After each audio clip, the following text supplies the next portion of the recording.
mula sa ABS-CBN News Center, Manila, Julius Babaw, Ed Filon at Karen Davila. Ito ang TV Patrol World!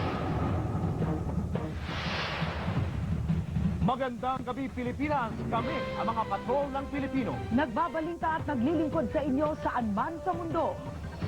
At makakasama natin live si Doris Bigornia mula sa Mendiola, si Alex Santos mula sa Claro M. Recto, at si George Carino mula rin sa Recto, Maynila.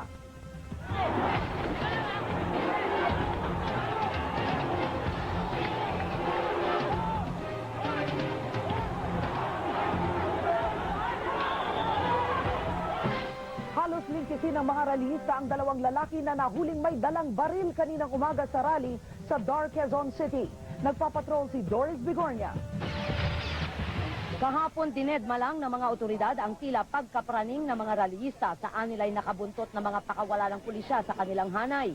Kanina bago tumulak papuntang Mendiola ang mga ito, nakabingwit sila ng espiya at di nila ito pinatawad.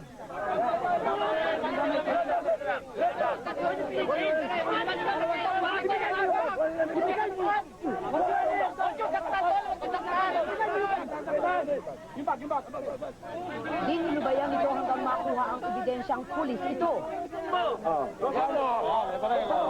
Saka, ako na. Walang makikialam.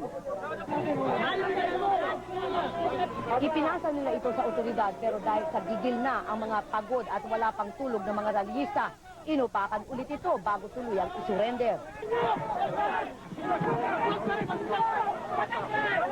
Hoy!